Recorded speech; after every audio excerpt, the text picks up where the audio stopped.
Sunday मतलब fun day. जी हाँ, हम सबके लिए संडे मतलब फन का दिन, एंजॉय करने का दिन, पूरे हफ्ते की थकान उतारने का दिन, घूमने फिरने का दिन, सैर सपाटे का दिन, होटल में अपने मनपसंद व्यंजन का आनंद लेने का दिन, नई फिल्म को देखने का दिन, शॉपिंग करने का दिन। ये लिस्ट थोड़ी और लंबी हो सकती है, लेकिन सचमुच ऐसा होता है क्या? चलिए देखते हैं सीमा की इस कहानी में। चलो ना नीरज, उठो ना, कितनी देर तक सोओगे? मैंने चाय और नाश्ता तैयार कर दिया है।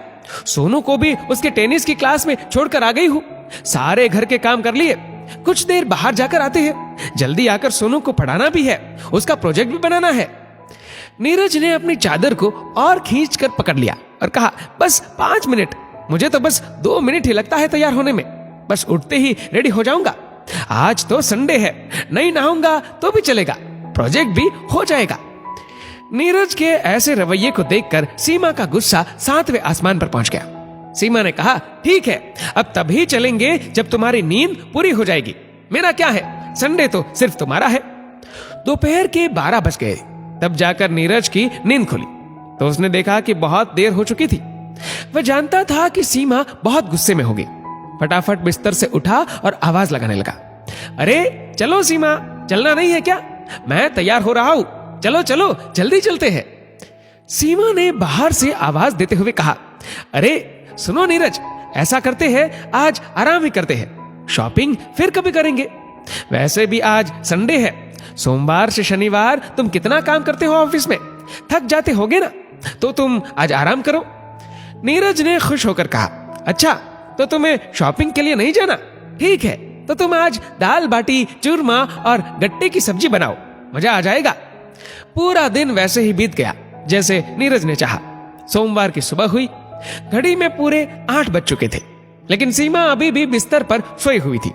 नीरज ने सीमा को जगाया और कहा, अरे सीमा, 8 बज गए, मुझे दफ्तर के लिए निकलना था, बहुत देर हो गई, तुमने उठाए नहीं आज।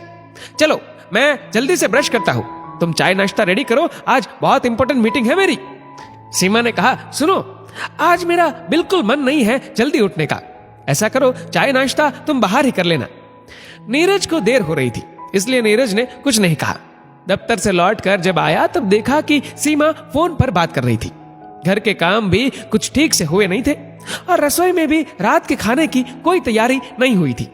नीरज ने सीमा से पूछा, क्या बन रहा है आज खाने में? तो सीमा ने जवाब दिया, आज मेरा बिल्कुल मन नहीं था खाना बनाने का, आज ऐसा करते हैं बाहर से खाना मंगा लेते हैं, आराम से बैठकर खाएंगे, बड़ा मजा आएगा।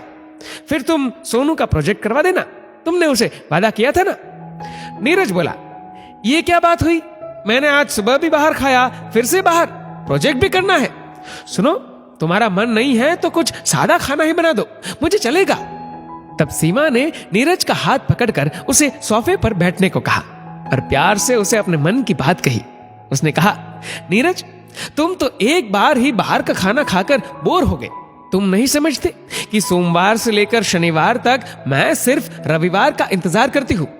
एक रविवार के दिन ही तो मुझे ऐसा लगता है कि जब मैं तैयार होकर तुम्हारे साथ बाहर जाऊंगी, बाहर जाकर खाना खाऊंगी। सोमवार से शनिवार तक घर पर रहते रहते ऊब जाती हूँ मैं। संडे की परिभाषा तुम्हारे लिए अलग है और मेरे लिए अलग, लेकिन हर बार संडे को तुम अपनी तरह ही मनाना चाहते हो। फिर मेरे संडे का क्या होगा? क्या कभी कोई संडे औरतों के लिए भी बना है या नहीं? मेरे लिए तो संडे मंडे सब एक ही जैसा लगने लगता है। तुम भी तो कभी सोचो कि मेरे लिए संडे को क्या अलग होता है।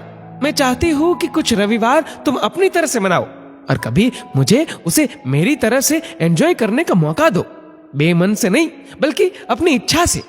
नीरज ने अपनी पत्नी की बात समझी और उससे वादा किया कि संडे को सचमुच फंडे बनाने की कोशिश करेगा। आप भी बताइए, आपका रविवार कैसा होता है?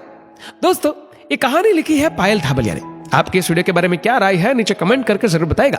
और वीडियो अच्छा लगा हो तो वीडियो को लाइक करेगा, शेयर करेगा ज्यादा से ज्यादा लोगों तक। और ऐसे ही और भी इंस्पिरेशनल वीडियोस के लिए सब्सक्राइब करें हमारे यूट्यूब चैनल को और फेसबुक पर फॉलो करें हमारे पेज को।